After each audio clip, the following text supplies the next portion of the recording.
Bom dia, xicrinha da África, igual da outra vez. Estamos aqui com a nossa girafita, ó. Hum. Ai, ai, muito quente. Ai, meu Deus. Tá muito frio aqui no Rio de Janeiro. Estamos aqui acordando. A cara já diz, né? Pela cara você já percebe em que horário do dia eu já estou normalmente de manhã acordando aqui com vocês. Então, hoje final de semana que eu tô gravando para vocês. Ai, domingão. E vamos lá. A gente parou no meio, né? Estamos tendo. Não, no meio não, falei errado. Página 106, hábitos. Hábitos. Começamos agora a página 106. A gente vai ler hábitos e arte e ciência, possivelmente hoje. Vamos lá. Dá um gás nessa leitura que a gente está chegando no final. E parabéns para você que está aqui até agora comigo, trabalhando o seu hábito da leitura, trabalhando o seu mindset do que pensar durante a leitura, do que assinalar durante a leitura, as referências cruzadas que a gente faz para que a gente guarde mais os argumentos e os insights, né? E que depois que a nossa revisão, que a gente possa reler somente as anotações, seja mais fluido, mais gostoso, né? Mais cheios de insights, né? E ideias e pensamentos. Hábitos são a visão periférica da mente, funcionando logo abaixo do nível da tomada de decisão consciente. Eles escaneiam uma situação com um olhar conceitual que ignora a maior parte dela. A teoria é bem simples. Responda de maneira automática ao familiar. E então você estará livre para responder seletivamente ao desconhecido. No entanto, aplicar essa teoria é um pouco mais arriscado. Se você se entregar muito aos hábitos, a vida afunda a uma rotina que entorpece a mente. Ao se entregar pouco aos hábitos, fica sobrecarregado, tendo de lidar com um fluxo implacável de detalhes. Assim como usuários de certas drogas psicotrópicas ficam mesmerizados quando notam que cada folha de grama está crescendo. Vamos lá. Gostei aqui da primeira frase, né? Os hábitos são a visão periférica da mente. Aí me lembra de carro, né? A gente dirige. No início, a gente está assim, tem que fazer isso, tem que fazer aquilo. Eu me lembro no início, né? Aí eu de ré sou péssima, né? Estacionar de ré ainda é mais difícil ainda para mim. Então tinha que gravar aqui, aí o negócio fica aqui no retrovisor, aí é hora de virar o volante, aí tem que virar o volante assim, aí depois tem que desvirar o volante assim. Eu fazia, tipo assim, regras, né? Então acho que todo mundo teve um nível de tensão na primeira vez que dirigia, principalmente na primeira vez que você dirigia sozinha, né? Porque eu sempre estava com meu pai junto, a gente estava treinando, né, minha irmã e tal, e vamos treinar, condomínio fechado, vamos não sei o quê, testa aqui, testa ali, só anda um pouquinho, vê, baliza e tal, fiz a prova, passei, e aí, pronto, agora é seu, agora tá com você. Só que eu morava no Rio, sozinha, sem meus pais, sem minha irmã, né, sem ninguém assim, numa época que a gente não tinha celular, os agravantes, né, falando a minha idade, não tinha celular, então não tinha mapinha no celular, WhatsApp, né, contato fácil, e eu estava aqui, meus pais estavam em Minas, estão, tipo, no mínimo 4 horas de distância para chegar, né, ajudar em alguma coisa, e eu, não sei se vocês se lembram, né, as listas amarelas, para quem é mais novo, gente, existia um negócio chamado listas amarelas. Era um caderno gigantesco, um livro gigantesco que a gente recebia em casa, tinha um calhamaço desse tamanho. E a gente recebia com endereço, telefone, endereço nem lembro se tem, com telefone de todo mundo, de todo mundo, minha gente. Era uma coisa assim, né, que tinha registro de telefone. Só que no final desse calhamaço que tinha todo mundo de telefone de Rio de Janeiro, o que acontecia? Tinha um mapa da cidade com os quadrantes e as ruas. E eu arranquei essa parte das listas amarelas. Uma lista amarela, eu recebia a lista amarela todo ano. Do ano anterior, eu arranquei o mapa, que mapa não muda tanto assim, né? E coloquei numa pastinha e fiz tipo um caderninho daquela coisa ali. Então, antes de sair, eu sentava no carro, eu entendia a rua que eu ia. Aí eu pegava o quadrante, aí eu tinha que decorar, porque eu sou meio perdida. Aí eu tinha que decorar, que eu era nova no Rio de Janeiro também, né? Uma coisa é você andar no Rio de Janeiro, conhecer o Rio de Janeiro, já conhecia, né? Eu nasci no Rio de Janeiro, 7 anos de idade, morei em Minas. Então você conhece o Rio, você sabe, aqui, ali, Leblon, Copacabana, Ipanema, centro da cidade, você sabe, né? Jardim Botão, você sabe tudo. Mas aí dirigir é outra coisa. Qual o nome de rua? Pega em qual sentido? Tem lugar para estacionar? Não tem lugar para estacionar? Tudo preocupação, né? Que agora eu tô sozinha. E aí eu decorava o quadrante. E tinha que decorar o trajeto. Porque eu, como eu sou perdida, eu falava assim: eu tenho que virar na rua X. Tá. Mas onde que eu tenho que estar preparada para virar para a rua X? Então eu pegava 2 ruas antes e decorava o nome. Porque eu falo, depois dessa rua são 2. Aí eu já fico alerta, entendeu? Para depois não chegar em cima da rua X e passou, não vi. Tá tudo estratégia. Eu decorava o nome da rua, não sei o quê, não sei o quê, não sei o quê. 2 para a direita, 2 para a esquerda, vai reto, vira não sei o quê, vira não sei onde, tananana, chegou. E era assim que a gente andava. E depois isso, né, de tentar memorizar e tentar saber para que fosse no automático, tanto a direção, o estacionamento, a ré, quanto o mapa, e depois ela fica num plano de fundo. A gente está lá pensando, passa marcha, não passa marcha, está na hora disso, está na hora daquilo, vira ali. Só que aquilo não está no primeiro fundo. A gente passa essas coisas que antes ficava no primeiro fundo, a gente dirigindo pensando, tenso, né, suando, passa para outro nível. E a gente não precisa racionalmente pensar naquilo, entende? E vai automático. Vamos andar de bicicleta, vai automático. Depois dirigir, vai automático. Andar na rua da cidade, depois vai automático. Um monte de coisa depois vai automático. Só que com algumas técnicas de arte, alguns fluxos de processo, ele tem que chegar nesse nível. Ele tem que ir para o nível do automático, que é o nível onde está o hábito, para que a inovação, a imaginação, a visão, como eles falaram aqui da outra vez, a criatividade esteja em primeiro plano. E tudo mais do como vou fazer, qual é a técnica, como funciona, qual o processo, o que é antes, o que é depois, como é que faz para queimar argila, como é que faz para não sei o quê, como é que faz. Aquilo vai junto, entendeu? Como uma visão periférica que aqui está falando. Tudo uma questão de equilíbrio, e fazer arte ajuda a alcançá-lo. Para o artista, um bloco de desenho ou um caderno é uma licença para explorar. Torna-se inteiramente aceitável ficar parado por minutos a fio, encarando um toco de árvore. Às vezes é preciso escanear a floresta, às vezes tocar numa única árvore. Quem não consegue compreender ambas nunca entenderá por completo nenhuma. Ver as coisas é ficar mais encantado, tanto pelo padrão singular da experiência pessoal, como pelos metapadrões que moldam qualquer experiência. Tudo isso sugere uma abordagem prática útil para fazer arte. Perceba que objetos que você perceba os objetos que você percebe.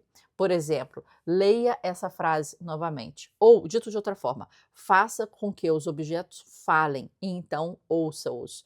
Os hábitos carregam uma reputação no mundo da arte. Bem, isso aí não é surpresa, mas em um campo onde florescem os iconoclastas e onde exploram novas ideias, é a ordem do dia. Quem quer ficar em casa com o familiar? Na verdade, porque alguém deveria. Afinal, se uma pessoa está confortável com o que faz, provavelmente é porque já o faz antes. No entanto, questões maiores nunca serão abordadas a menos que uma quantidade enorme de detalhes possa ser confiada ao hábito. Você vê ele falando a questão aqui de quantidade novamente, né? E eu já falei para vocês uma frase que norteia, pelo menos tem norteado a minha vida ultimamente, que ela a intensidade distorce o tempo. Nada distorce o tempo. Não existe máquina do tempo. Não existe o DeLorean, né, De Volta para o Futuro, né? Existe velocidade, intensidade, rapidez. É só isso que vai conseguir distorcer o nosso tempo da forma que a gente sente. Então, fazendo 50 potes, né? Pega o exemplo aqui que ele falou antes, fazendo 50 potes, fazendo a gente viu ali que naquele exercício é melhor fazer 50. Aqui ele volta meio que indiretamente nesse conceito também, sabe? Ele volta aqui, tipo, cadê aqui? Como é que agora me perdi? Me perdi.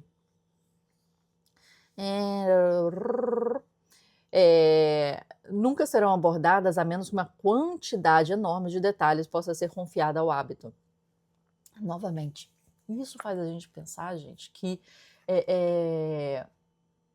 para proficiência, para masterização, para você chegar. Lembra que a gente fez um gráfico mental aqui que eu tentei fazer para vocês? Ó, técnica, vai masterizando a técnica, né? Lembra dessa parte? E para você subir nisso aqui, masterizar a técnica, é preciso quantidade. Então, se você conseguir fazer mais, e aí não lembra daquela teoria, né, das 10.000 horas que o Malcolm Gladwell falou, né, as 10.000 horas para você conseguir masterizar uma coisa, né, que é a ação deliberativa, né, masterização deliberativa, que ele deu o nome. Para você chegar aqui, você pode utilizar essa teoria do Malcolm Gladwell. Só que muita gente imagina que são 10.000 horas, quantidade de novo, né, de horas, para você masterizar. Mas há uma pegadinha aí, sempre há uma pegadinha nessas teorias assim que viram populares, porque elas meio que desnorteiam certas coisas, sabe?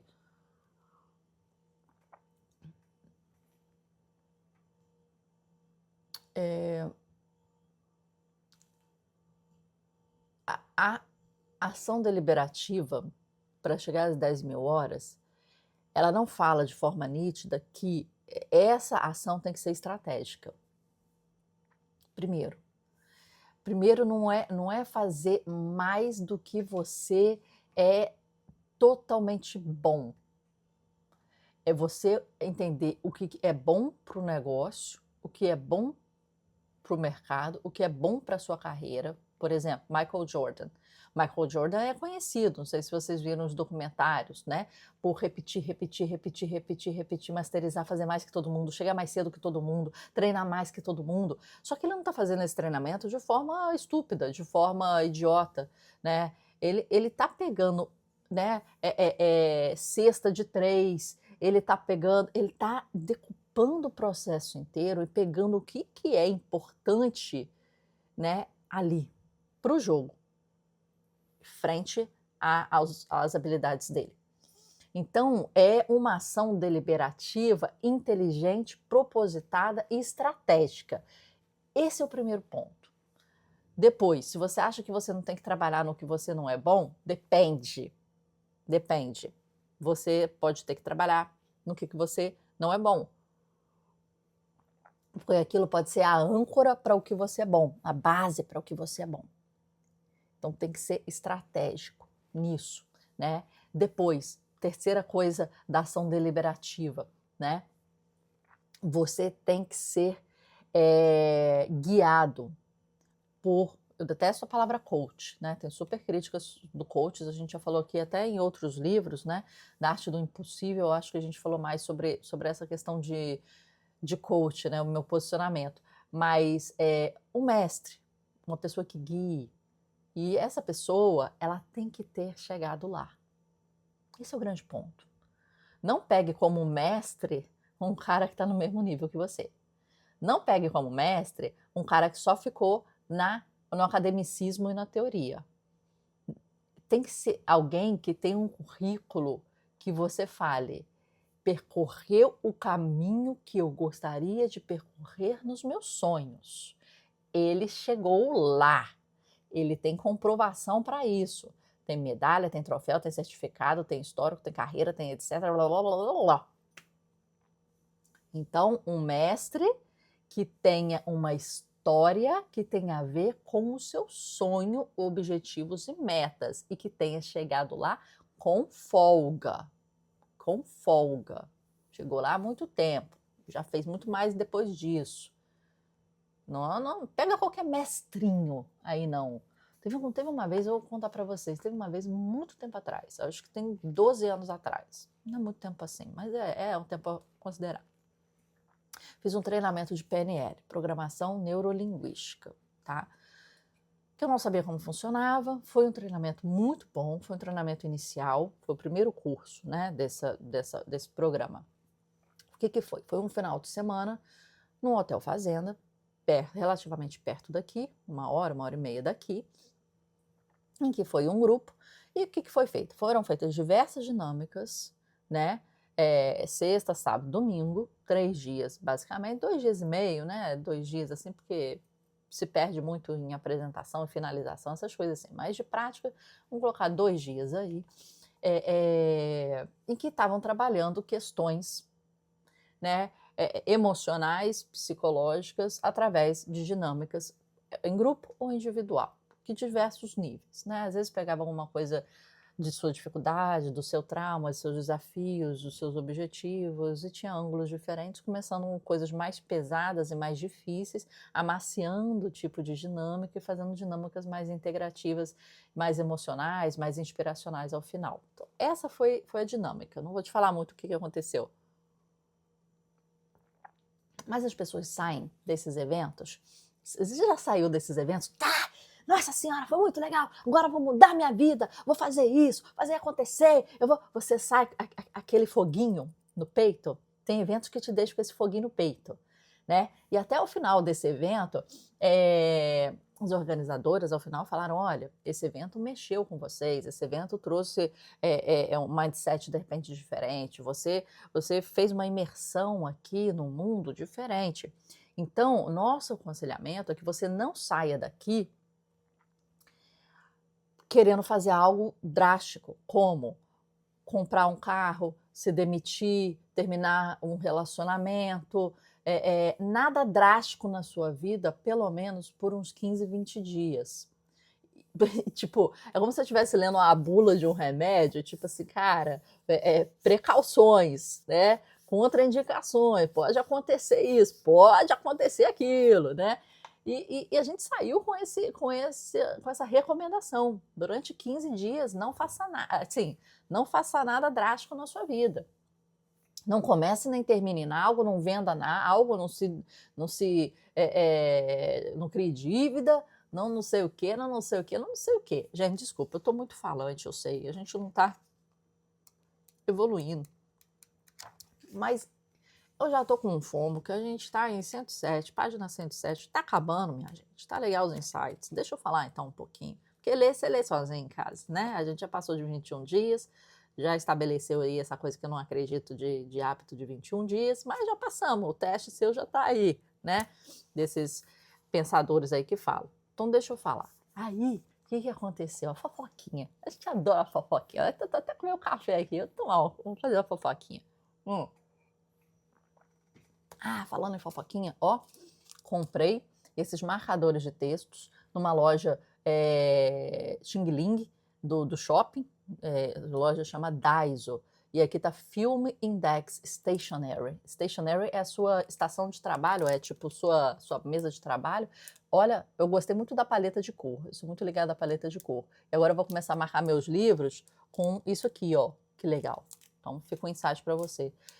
Paguei R$10 nesse aqui. Não sei o que vocês acham. Barato, caro, vocês já compraram? Achei bom, tá? Vem... Aqui tá Xing Ling, né? Não dá pra... Como que é? 8 vezes 20. Tá? Ainda faz a gente fazer cálculo de quantos tem. Então, 160 tirinhas dessa aqui, de diversas cores.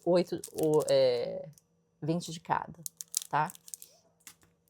Então é isso. Voltando lá. Aí terminamos. Realmente, eu gostei muito, né? Tem gente que critica o PNL, e eu tenho minhas críticas, sim, né? Mas eu gostei muito. Eu achei que trabalhou coisas que eu trabalhava, às vezes, na terapia, em que demorava anos para aquilo cair de forma, né, efetiva em mim, né? E que ali algumas coisas se aceleraram. Ali eu acho que algumas coisas vieram e bateram. Eu senti que ali, tipo, cara, olha, foi interessante, foi legal. Agora eu tô pensando de maneira diferente, agora eu consigo otimizar isso aqui, né, e tal. Mas eu entendi pessoas que podem sair de lá e... Mas tinha uma menina lá que ela trabalhava numa empresa multinacional, uma empresa forte, uma empresa multinacional boa aqui no Brasil, boa representatividade aqui no Brasil, no ramo da beleza. E ela saiu da empresa e falou que ia ser coach. E aí veio um dos organizadores desse evento, eu estava almoçando comigo com um grupo de gente, muito tempo depois, sei lá, 5, 6 meses depois desse treinamento, se eu não me engano, e falou, fulaninha de tal virou coach. E eu já tinha um ranço de coach, um ranço da palavra coach. Coaches, me desculpem, não são com coaches, é com a palavra coach que ficou meio esquisita, né? Esquisitinha, perdeu a sua força, perdeu o seu significado por uma banalização de um monte de gente que entrou nessa, não conseguiu entender o que era e a responsabilidade que se tem com isso. Esse foi o meu ponto, tá? E aí o que acontece? Eu falei, mas coach de quê? Porque tem, né? Coach de quê, né? Tem as especialidades de coach, né? E aí ele falou assim, não, coach de vida. Eu falei, uai, mas ela nem viveu. Ela nem viveu. Ela saiu do primeiro trabalho dela, ela tem 27 anos de idade, cadê a vida? Aí eu falei com ele, olha, me desculpa, nunca faria uma consultoria em um coach de vida de 27 anos. Coach de vida, vai viver. Aí quando você tiver 80, 90 anos, 70 anos, aí você dá coach de vida. Ô, gente. E eu falei, não é possível que as pessoas estão dando coach de vida e não estão entrando nessa. Então, quando você entra aqui nessa questão, cara, as pessoas não gostam de quantidade. E volta e meia, eu trago um exemplo de um cara aqui, que eu tenho minhas críticas com ele. A gente pode ter crítica, a gente pode ver o lado positivo, o lado negativo, a gente pode criticar, a gente pode tirar um aprendizado, por mais que goste, que não goste. E eu sei que você deve ter suas críticas. O Pablo Marçal é um cara, ou amo ou odeio, ou amo ou odeio agora ou depois. É um relacionamento meio instável que a gente tem na nossa vida, né? Ainda mais agora que ele entrou na política, ficou, né, mais assim, entrando na nossa vida. O que acontece? Gostando ou não dele, e reserve para você a sua opinião, fica à vontade. Aqui a gente não critica, a gente não... Você pode ter sua opinião e eu posso discordar. Você pode discordar de mim. E eu até quero. E se discordar, escreva aqui nas legendas que a gente está aqui para isso, para conversar. Ele saiu de call center, ele ficou multimilionário, tem 4 filhos lá, tem uma estrutura de vida muito boa, tirando qualquer coisa, você vê que é um cara que saiu do pouco para ir para o muito, virar multiempresário, multimilionário. Você pode ter várias críticas com ele, mas ele tem várias empresas, né? Ou tinha, sei lá, que esse pessoal vende demais. Tem a Love de seguros de carro, ele tem os das palestras, né, do IP, ele tem o Kindle, que é o colégio infantil, ele tem os, sei lá, os helicópteros, ele tem a editora que faz os, sei lá, 50 e poucos livros dele, ele tem, sei lá, mais de 17 empresas, ele tem uma parte de real estate, de imobiliário e tal, compra e venda, gados, então...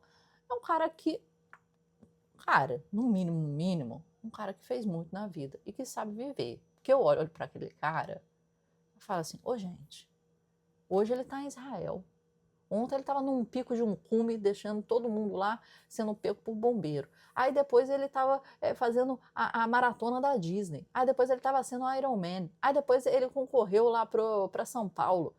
Aí depois ele, no dia seguinte, ele lançou o curso. Agora, segunda-feira está lançando o curso. Ele faz do YouTube dele uma TV com uma programação, uma grade de programação. É de 5 da manhã a não sei quanto da noite. Tem uma parte infantil, tem uma parte de adulto. É um YouTube que tem mais engajamento no Brasil. Um cara que, tipo, tem volume, tem quantidade. Aí um dia eu coloquei na minha cabeça assim, não, ele tem 4 filhos, ele tem 17 empresas, eu não tenho filho, eu tenho o meu MEI, né? Então, vamos aí, eu vou fazer assim, vou entender a agenda dele. Aí, então, quantas lives ele faz por semana? Quantas coisas ele faz por semana? O que ele tem programado, não sei. O que ele está lançando? Claro que ele tem equipe, né? E eu sou uma OPB, One Person Business, né? Um empreendimento de uma pessoa só, uma empresa de uma pessoa só, né? E você podendo delegar muito mais rápido certas coisas, né, minha gente? Mas, o que acontece? O cara é uma máquina. O cara é uma máquina. Não consegui seguir a agenda dele, eu falei, deixa minha agenda seguir a dele. Porque é volume. O cara é mais novo que eu, tem 4 filhos, tem não sei quantas casas, tem helicóptero, tem 17 empresas, tem 50 e poucos livros, tem não sei quantos cursos, tem não sei quantos milhões. Eu falei, gente, como é que eu posso potencializar um pouquinho, né? Se eu tiver 20 livros, se eu tiver uma casinha, se eu tiver, né, um cachorrinho, você não tem nem gado, um cachorrinho, se eu tiver 2 filhinhos, né, tá bom, não precisa exponencializar igual ele, mas tá bom, entendeu? Vou criando ali. E eu fico tentando entender os fundamentos do modelo mental. Entender fundamento é muito mais importante do que entender, né, o que ele está fazendo e criticar. A gente tem que ir a fundo, gente, quando a gente olha uma pessoa e tem que entender o modelo mental. O que ele faz? Ele dá palestra. Aí vai uma pessoa, ouve a palestra dele, reescreve os argumentos dele, aí elabora de forma escrita os argumentos dele. Aí ele vai e aí ele senta com essa mulher, né? Aí cria o esqueleto do livro, de coisas que ele falou, né? De autoria dele, os exemplos, os estudos de caso, argumentos, né? Os conceitos, etc. A mulher só está organizando, ou sei lá, o homem só está organizando. E aí ele define o esqueleto. E aí a moça organiza a fala dele de forma argumentativa nos livros. Então ele falou assim: eu só escrevi o meu primeiro. Tem uma palestra que ele fala: eu só escrevi o meu primeiro livro. O resto eu dei palestra, juntei por tema, não sei quantas palestras. Aí uma pessoa, que nesse caso, né, uma figura que um monte de gente usa no mercado, principalmente, né, da editora Gente, que é um monte de influencer lançando livro. Então tem os ghostwriters, né, e que escrevem para eles, pegam o material, as argumentações, né, o conteúdo e fazem. Então, como é que a gente pode fazer para tracionar o nosso dia a dia, de forma que a gente utilize essa estratégia de quantidade para chegar à qualidade e potencializar a nossa capilaridade, a nossa divulgação, sendo músico, sendo artista. Então, por exemplo, uma coisa, eu pinto. Aí eu selecionei algumas obras, 5 obras para arte print. Então, primeiro eu não selecionei tudo. Então, 5 obras minhas têm arte print. 5 obras minhas têm arte print de pequenas tiragens. Mas aquilo já me dá uma atração, né? Uma atração aí para venda, para potencializar, para vender e tal, né? E aí, o que acontece? Eu poderia estar licenciando. Romero Brito, né? Ele licencia sua arte para Disney, para um monte de coisa. Então, a obra dele faz assim, bum! Você vai ver a obra dele, sei lá, na canga da praia aqui, de Ipanema, Copacabana, né? O cara fazendo um mequetrefe aí, né? Ilegal, mas a Disney, diversos, né, lugares licenciando.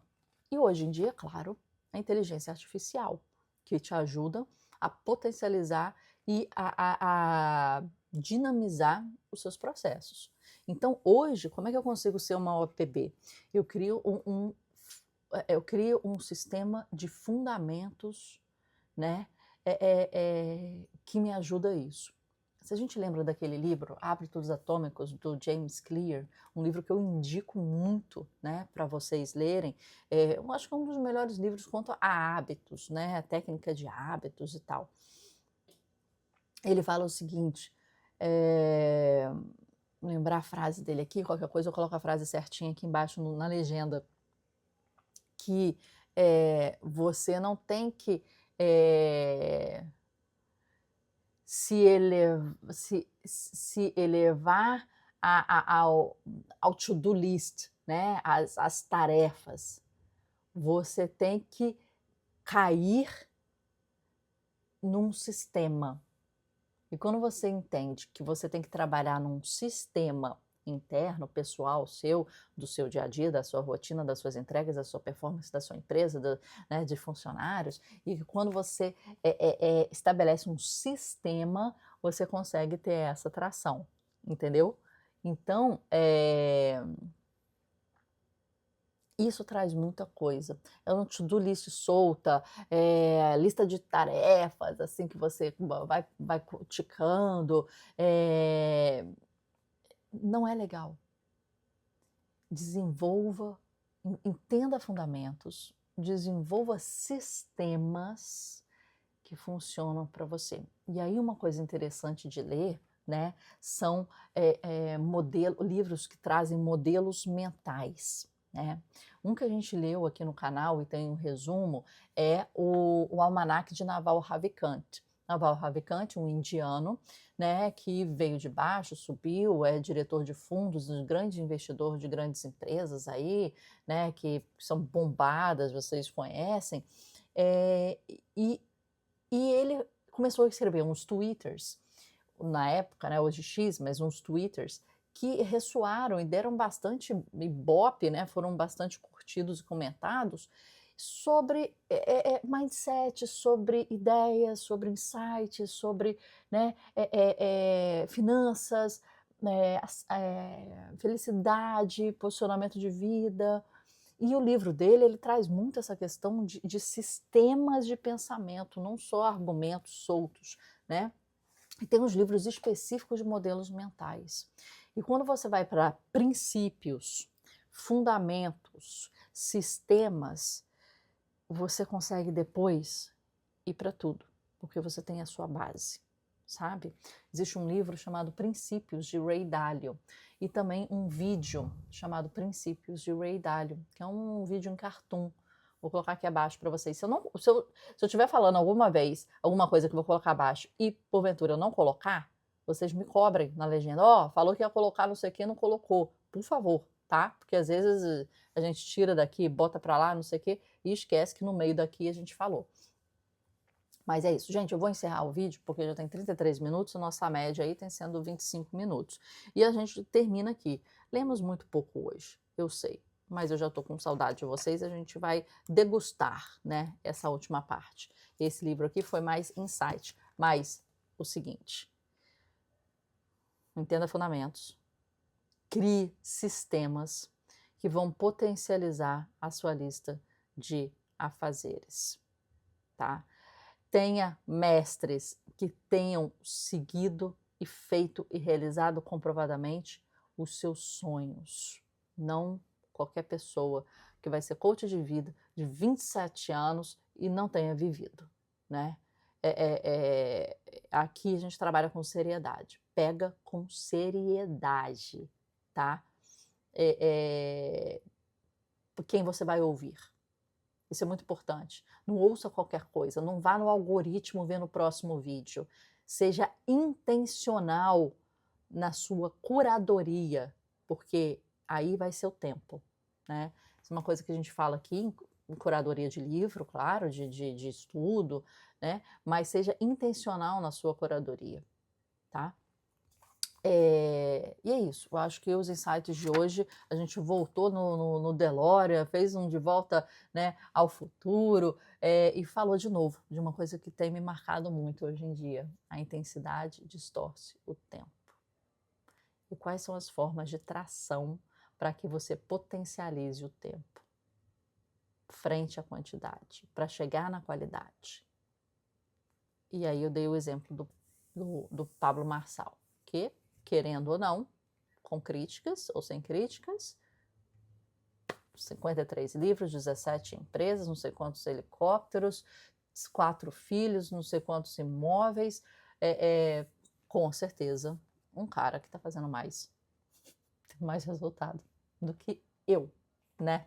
Mas vamos aprender o modelo e o sistema mental por trás. É aí que a gente deve estudar uma pessoa, entender uma pessoa. Tá funcionando? Como é que eu faria? O que eu importo? Né? Faço a importação para o meu sistema. Porque eu quero ganhar com isso. Tração, sistema, fundamento e princípios. Pega os livros que eu indiquei aqui, Hábitos Atômicos, Almanaque de Naval Ravikant, Princípios de Ray Dalio. 3 dicas aqui para você seguir depois. Até amanhã.